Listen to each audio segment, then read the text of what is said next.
સુરત સહિત સમગ્ર ગુજરાતમાં મોટર વાહન વિભાગના ટેકનિકલ અધિકારી એસોસિએશન દ્વારા વિવિધ પડતર માંગણીઓને લઈને વિરોધ કરવામાં આવ્યો હતો।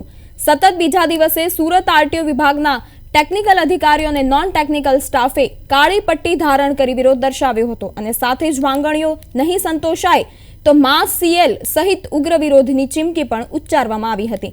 ટેકનિકલ ઓફિસરો દ્વારા પોતાની મુખ્ય માંગણીઓમાં પ્રોબેશન સમય 10 વર્ષ થયો હોવા છતાં કાયમી કરવામાં આવતા નથી તેવી રજૂઆત કરી હતી।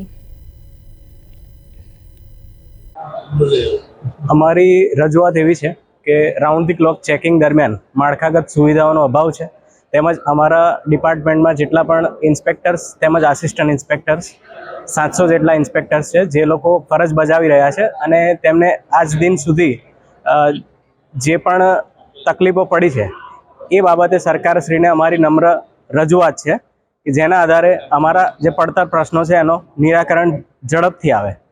Gujarat motor vehicle technical officer association છે એના જે માર્ગદર્શન હેઠળ અમે આગામી સમયમાં જે પણ કાર્યક્રમ છે તેના આધારે અમારી રજૂઆતોને વધારે સક્રિય રીતે સરકારશ્રી સમક્ષ રજૂ કરવાના પ્રયત્નો કરીશું।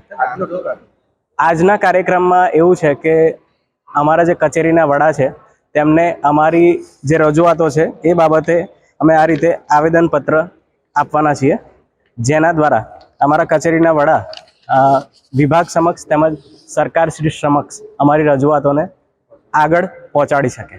ઘણા લાંબા સમયથી પ્રશ્નોનું નિરાકરણ નથી આવ્યું, એટલે આ રીતે અમારે શાંતિપૂર્વક અમારી જે કાળી રિબિન ધારણ કરીને અમે એનો વિરોધ નોંધાવી રહ્યા છીએ।